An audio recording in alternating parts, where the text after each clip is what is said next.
Is it just me, or do a lot of buildings look like people? Hello and welcome. I'm Ross King, and this is Renaissance Discoveries. And people-shaped buildings are nothing new. Because if today some health-conscious gym bunnies might say, my body is a temple, the ancient Romans and then architects of the 1400s would have said, my temple is a body. In this video, we're going to look at the concept of proportion as it was understood both in ancient times among the Greeks and Romans, and of course in 15th century Italy by the men who created what we call the Renaissance. How important was proportion to the Renaissance? The great Swiss art historian Heinrich Wölfflin once wrote that it was the central idea of the Renaissance. Like the invention of perspective and the use of oil paint, subjects on which I recommend to you a pair of enthralling videos, the concept of proportion revolutionized visual culture in the 1400s. And today we still share its ancient dream of beauty and perfection. Proportion was held to be the key to beautiful design. The aspiration of Renaissance architects such as Filippo Brunelleschi was to create buildings that were beautiful, rational, and harmonious. In other words, ones that imitated God's most perfect creation, us.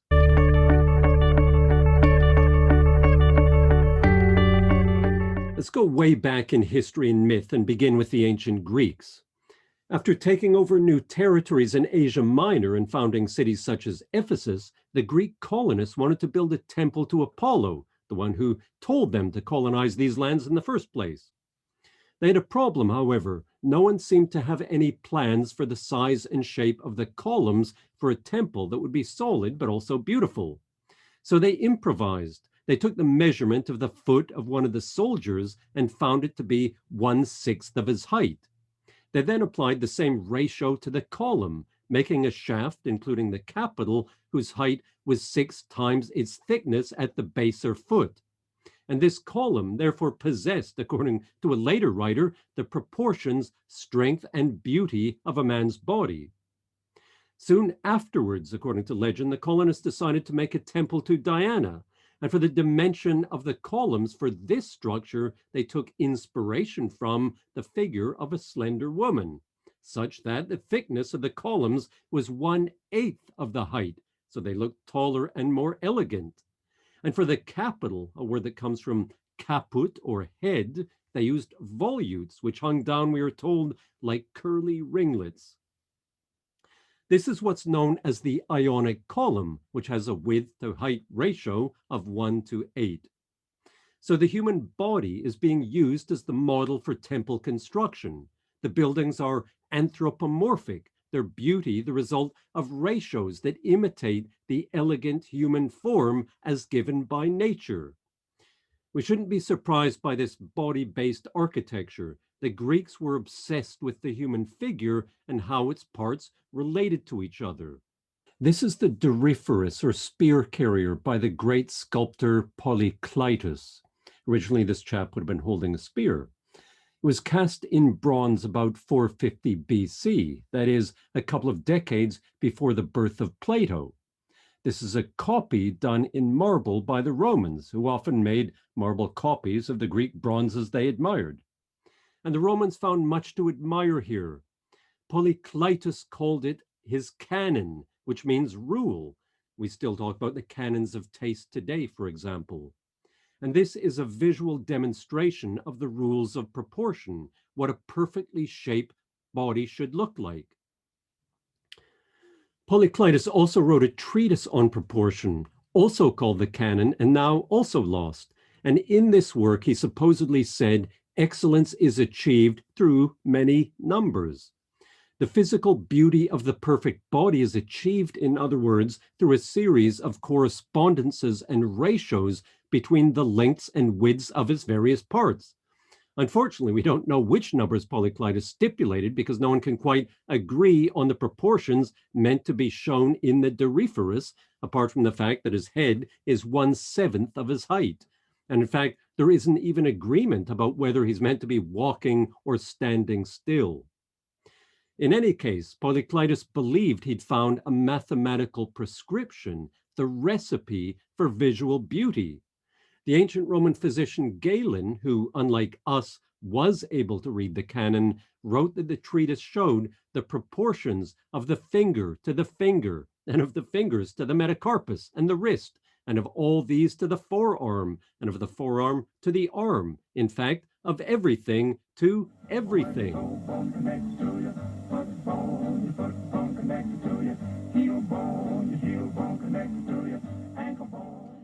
Polyclitus based his calculations on a single module, possibly one of the digits of the pinky finger.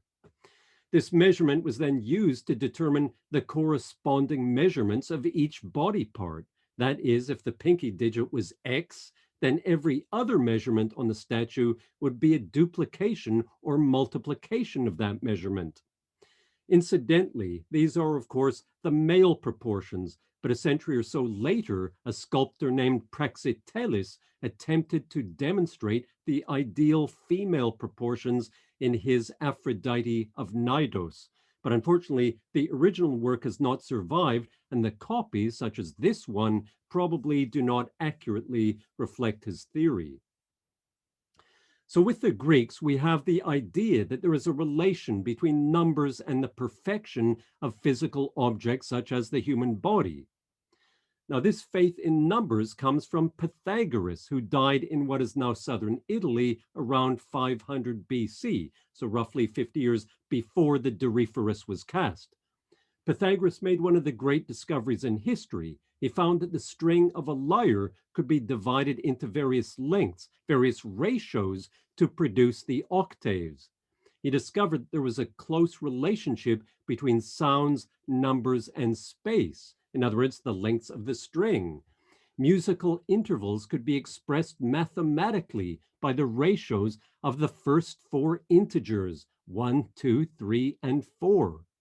For example, if one string of an instrument is exactly half the length of another, it will play, when it's strummed or plucked, a pitch that's exactly one octave higher, a 1-to-2 ratio. A 2-to-3 ratio produced a fifth, a 3-to-4 ratio a fourth, and a 1-to-4 ratio a double octave. So the small whole numbers 1, 2, 3, and 4 are proportional to the frequencies of the tones. This was an absolutely amazing discovery. It offered convincing proof that certain ratios and harmonies were intrinsically beautiful, and that the universe was not only ordered, but that its order could be understood through numbers. As Aristotle later said, those crazy Pythagoreans, they construct the whole damn universe out of numbers, or words to that effect. But Aristotle actually agreed with the Pythagoreans, since in his Metaphysics he wrote, "The chief forms of beauty are order and symmetry, which the mathematical sciences demonstrate in a special degree." The ancient Greeks believed that if something was going to be beautiful and harmonious, pleasing to the ear or eye, it needed to be constructed out of these sorts of ratios, combinations of whole numbers. And it was these sorts of ratios that Polyclitus hoped to express in both his treatise and his statue, the formula, the magic number or numbers for bodily perfection. If the universe was beautiful because it was made out of numbers, then architects should pay attention to numbers when they design something. So the ancient Greeks reasoned. If numerical ratios could be found in the human body, then it made sense that buildings should reflect these same kinds of ratios. This faith in building by numbers and measures was most famously expressed by the ancient Roman architect Vitruvius, who is the source for the stories I gave you about how the Doric and Ionic columns were based on the bodies of a man and a woman. Vitruvius boasted that his work, 10 books on architecture, which he wrote in the time of the Emperor Augustus, that is around the time of Christ, contained all the principles of art, many of which he took, as he freely admits, from the ancient Greeks. Vitruvius's book is the only treatise on Roman architecture to have survived antiquity. And it was probably far from the best one, since Vitruvius's writing was so bad that it was said that the Greeks thought he wrote in Latin and the Romans thought he wrote in Greek. However, Vitruvius is crystal clear when he talks about the human body and about how temples should be built. Now, Vitruvius seems to have spent a lot of time measuring himself and his friends, and he came up with a series of ratios that probably reflect what Polyclitus intended in his canon.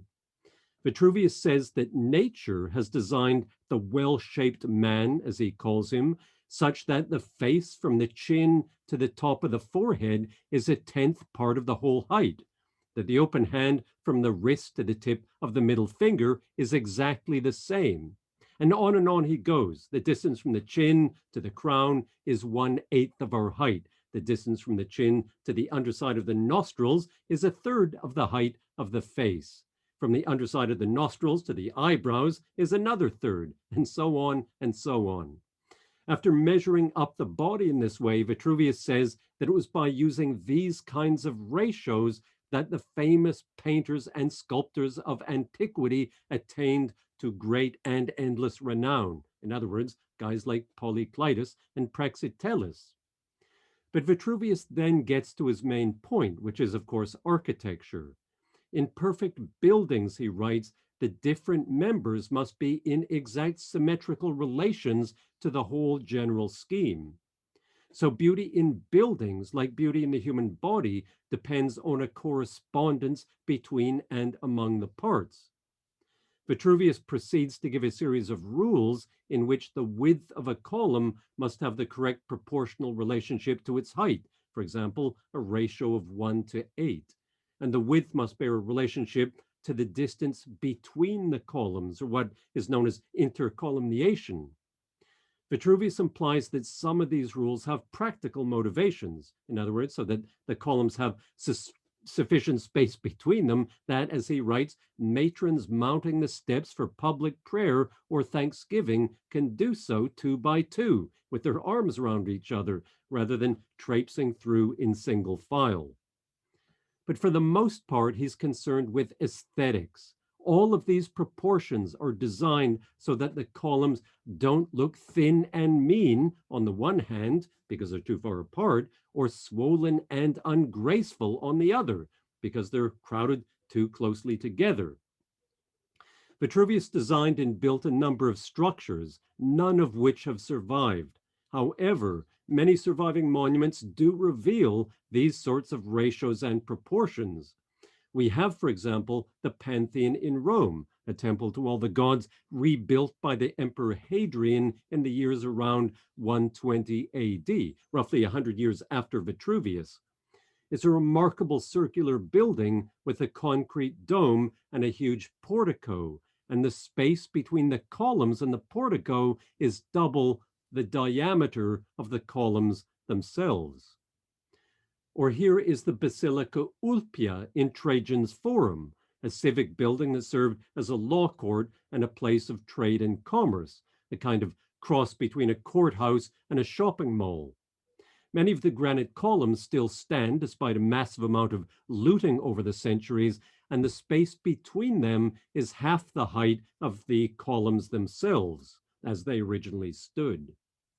But of course, things change with the fall of the Roman Empire in the West in 476 AD, and this simple method of regulating space through simple ratios and proportions of whole numbers, this attention to harmony and symmetry, disappears throughout the Middle Ages. Medieval cathedrals are absolutely beautiful, testimony to the skill of medieval engineers and designers, and these buildings perfectly served their purposes, as indeed they still do today, such as the one at Chartres in northern France.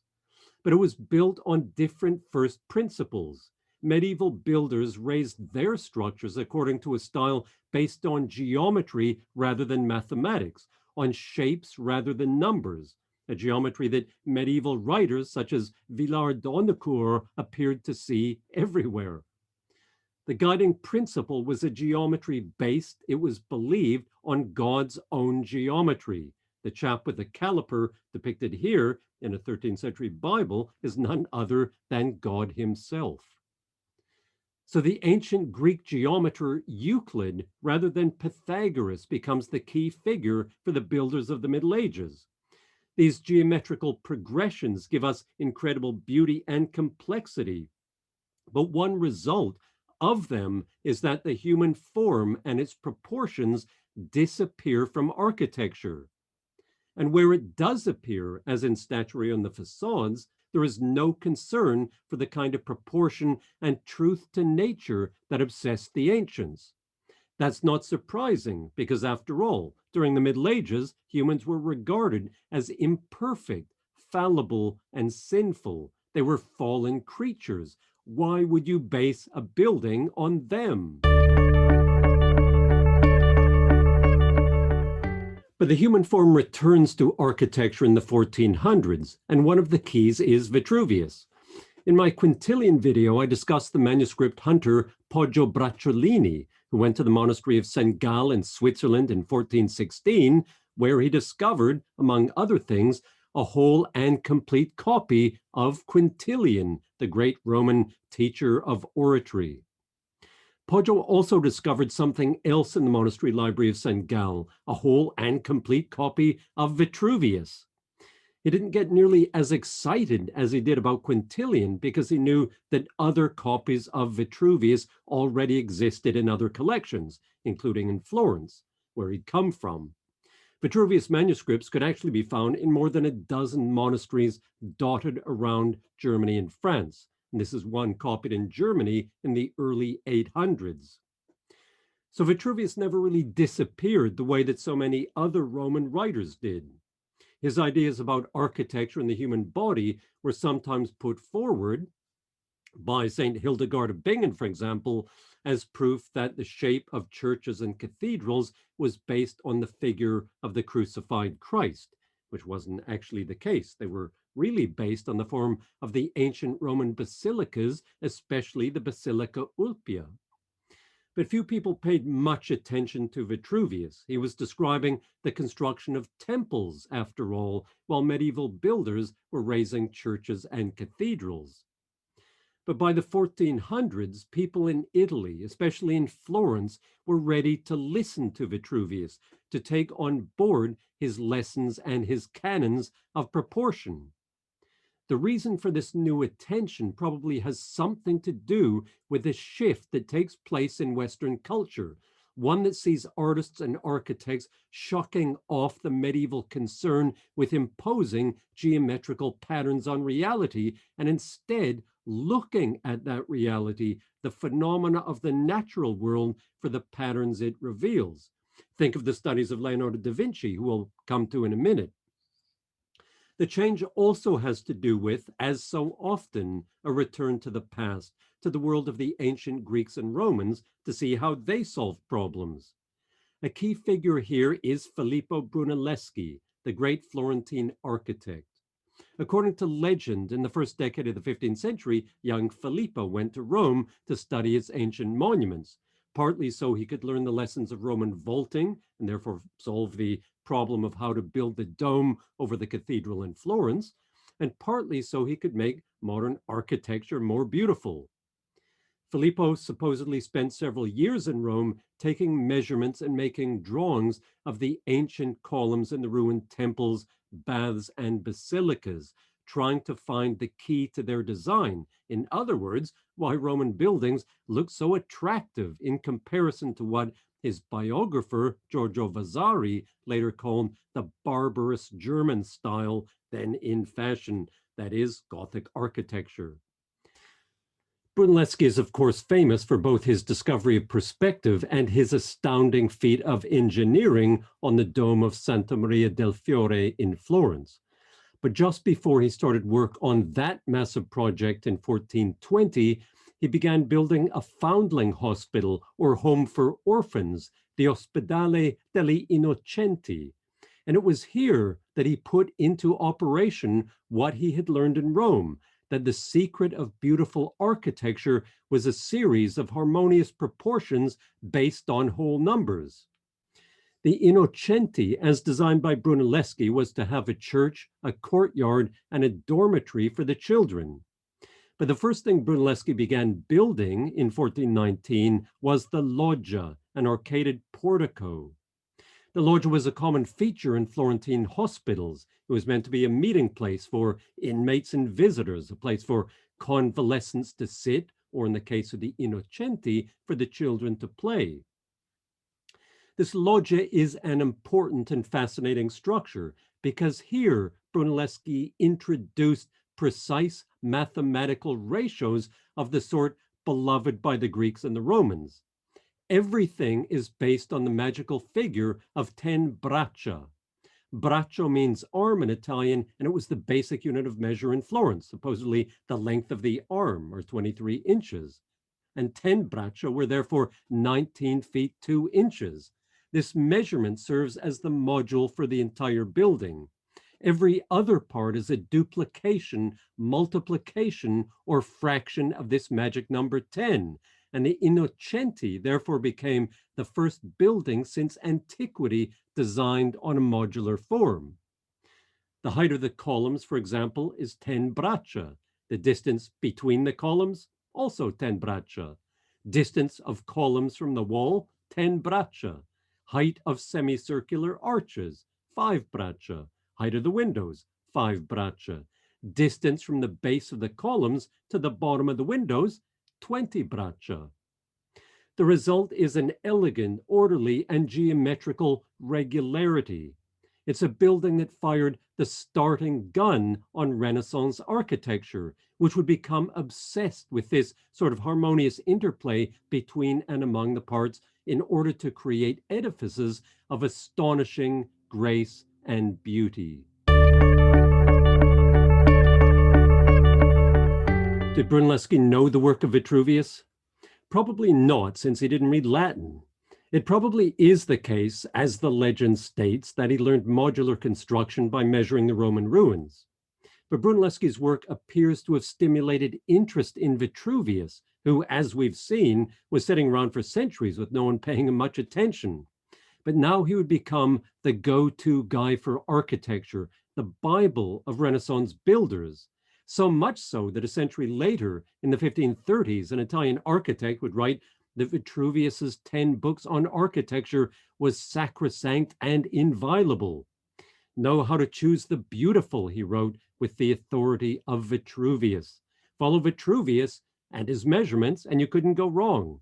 Follow the human body, and you couldn't go wrong. One of the more interesting approaches to proportion and the body-based system of building was that of the Sienese architect and engineer Francesco Di Giorgio Martini. Like the ancient Greeks and Romans, Francesco uses the proportions of the human body to determine the dimensions of churches. He uses the height of either the head or the face as the fundamental unit, and he divides the body into a grid to show the size and location of the building's various features. For example, in this plan, the body is 9 1/3 times the height of the face, which serves as the module. And Francesco goes from there. He notes that a circle touching the nose and bottom of the torso will give the width of the temple, and the distance from the nose to the crown of the head will give the diameter of the hemicycles that radiate beneath the domed area.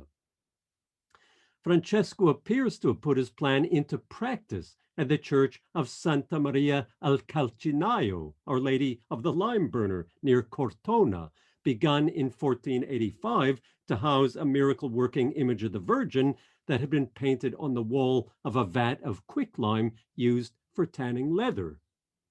The architectural historian Henry Millen has shown how we can superimpose Francesco's drawing onto both the ground plan and the elevation of the building to see that he actually practiced what he preached.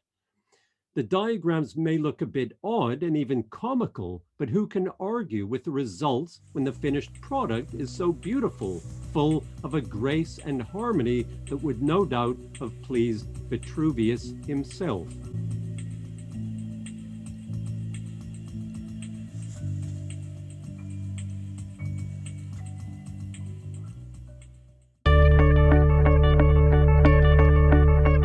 Vitruvius is perhaps most famous because he gave his name to the world's most famous drawing, Leonardo da Vinci's Vitruvian Man, which Leonardo based on a passage in Vitruvius. Leonardo was one of Vitruvius's many eager readers in the 15th century. Inquire at the bookstore about Vitruvius, one of his notes to himself reads. Vitruvius's book describes how both a circle and a square can be obtained from the human figure, and Leonardo gives his own interpretation of the dimensions, which are largely based on the measurements that he himself took by going about with a tape measure inch by inch around the heads, torsos, and limbs of a number of young men, including a pair that he called Trezzo and Caravaggio after their hometowns in Lombardy. And in fact, one of these two men, or perhaps a combination of both of them, was almost certainly the model for the physique of Vitruvian Man. Leonardo was therefore able to come up with a series of refinements to Vitruvius's own measurements. He claimed, for example, that the space between the mouth and the base of the nose is 1/7 of the face, while the distance from the mouth to the tip of the chin is a fourth part of the face and equal to the width of the mouth. Meanwhile, the palm of the hand without the fingers goes twice into the length of the foot without the toes, and the distance between the nipples and the top of the head was a quarter of a person's height, and so forth. Like the ancients, Leonardo believed that these ratios and proportions were found everywhere in nature. For example, he believed that there must be a discernible proportional relationship between the circumference of a tree's trunk and the length of its branches. Now, the final thing I'll say about proportion is about a tenacious myth that involves Leonardo and many other artists. That is, that in their art, they used the golden mean, the ratio described by Euclid in Book 6 of the Elements, when he shows how to divide a line in mean and extreme ratio. This ratio is expressed in a number that begins 1.618 and continues to infinity. Leonardo and anyone who read Euclid knew about this ratio. The art historian Rudolf Wittgauer has said that it was a treasured heirloom of Western mathematical thought. Leonardo's friend Luca Pacioli even christened it divine proportion. However, it cannot be stated too strongly that neither Leonardo da Vinci nor anyone else used it artistically as a template before the 19th century. Whatever clumsy and fudging rectangles you see superimposed on paintings and buildings if you search the internet. This is a whole other story, one that I thoroughly and convincingly debunk in my book on Leonardo da Vinci, and one that perhaps I can talk about in another video if there's any interest out there. But just let me say for the moment that absolutely nowhere in his writings does Leonardo mention or describe divine proportion, neither in his numerous comments on proportion nor in his even more voluminous notes on mathematics and geometry.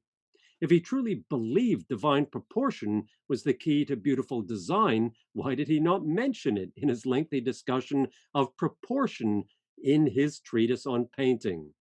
Likewise, Luca Pacioli did not promote divine proportion as a design template for painters and architects. The thought never occurred to him. He advocated instead the Vitruvian system, which was based on simple ratios of whole numbers.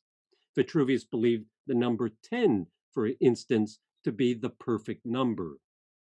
There was a reason why no one in the Renaissance would have used the golden mean for design purposes, and that was because 1.618 to infinity is an irrational number. Whereas artists and philosophers of the Renaissance favored, as we've seen, whole numbers or simple fractions. The extreme and mean ratio was therefore unappealing to thinkers of the Renaissance. They wanted ratios of whole numbers, not messy fractions or numbers with 20 decimal places trailing off ad infinitum in a disorderly queue. Not until the 19th, and then especially in the 20th century, would the golden section enter art, thanks largely to the work of the German psychologist and mathematician Adolf Zeissing, who described it as a universal law in which is contained the ground principle of all formative striving for beauty and completeness in the realms of both nature and art. This would fascinate and attract artists and architects over the following century, most notably perhaps Le Corbusier.